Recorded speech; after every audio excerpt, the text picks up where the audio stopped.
Good morning, Hank. It's Tuesday. So according to Penn, the second most banned book in the United States is a novel called Looking for Alaska, which is weird because I wrote that book. But especially in the last few years, the book has been removed from hundreds of classrooms and libraries, and both my work and me have been accused of all kinds of horrible things, including that I groom children, which is hard not to take personally. Now, Looking for Alaska is still taught in a lot of high school English classes, which is amazing. That's like the coolest thing that can happen to a book. But it's taught in fewer high school English classes because groups like Moms for Liberty have been extremely successful at challenging the book out of curricula, and in many cases out of libraries entirely. So let's talk about it. Now, in the novel, teenagers smoke cigarettes and drink alcohol and engage in other self-destructive behaviors because books don't exist to be like moral screeds. They exist to be tellers of truths, and those things are real. They're true. But anyway, that's not why the book is banned. The book is banned because of one-page scene in which two teenagers engage in oral sex. And what generally happens is that a concerned parent prints out a copy of this page and hands it around, and then everyone is duly horrified that children are being allowed to read pornography and etc., etc. Except, of course, it isn't pornography, because pornography is designed to arouse, and this scene is awkward and uncomfortable and funny and definitely unsexy. I know because I wrote it that way. Like, the language is cold and clinical. There is exactly one descriptive adjective in the entire scene, and that adjective is nervous. So this awkward, fumbling, unsexy scene is meant to contrast with the very next scene in the book. But of course, school boards often don't find this out because they read only the page that's been printed out for them, not the text in context. In the next scene, two teenagers have a romantic experience that's much less physically intimate. It's just kissing, really.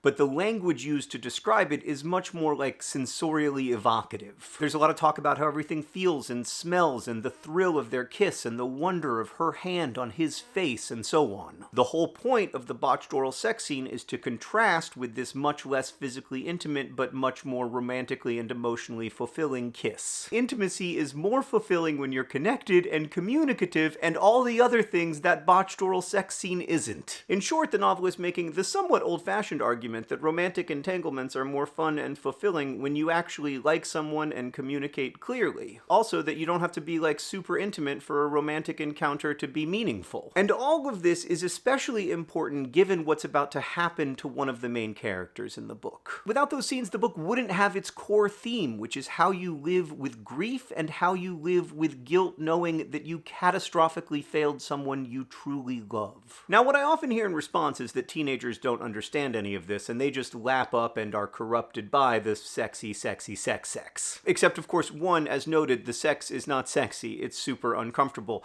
Also, two, more importantly, this is a huge insult to teenagers who, of course, are perfectly capable of reading critically. It's not like teenagers read the book Animal Farm and are like, oh my god, we need to watch out for these pigs with their porcine lust for power. Because they understand that Animal Farm is not actually about an animal farm. It's about people. Alright, so listen, in general, I am inclined to trust the expertise of teachers, but if some teacher printed out that decontextualized single page and handed it out to the classroom and said, this is your reading assignment, I would question their pedagogical strategy. But of course, that's not what's happening. They're reading Looking for Alaska as an entire body of work, which is of course how I intended for it to be read, and indeed how all novels are supposed to be read. And when read as a novel, it's very obvious that Looking for Alaska is not about sexual arousal or prurience, it's about grief and loss, and the idea of radical hope, that hope and forgiveness are available to all people at all times. It's about whether and how we go on when those we love cannot go on, and it's about how we navigate the labyrinth of human suffering. Hank, in general, I believe that we should allow teachers and librarians to teach and curate information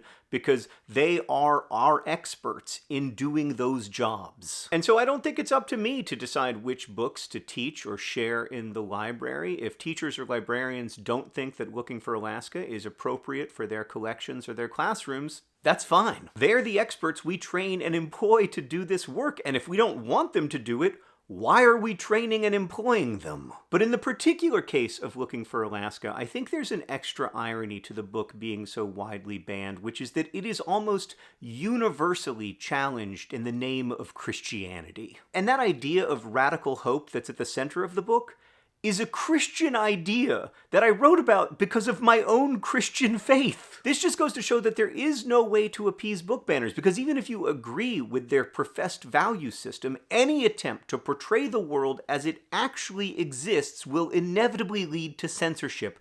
Ultimately, what these folks are opposed to is not books, it's reality. It's not books they find obscene, it's reality they find obscene. They feel that the existence of LGBTQ people is obscene, which is why they disproportionately ban books about them. And they feel that racial and ethnic diversity are obscene, which is why they disproportionately ban books by and about people of color. This isn't just about what kind of stories we're allowed to read, it's also about what kind of people and realities we acknowledge as full parts of the human story. And in that sense, I'm quite proud to be the author of a book so widely banned. Hank, I'll see you on Friday.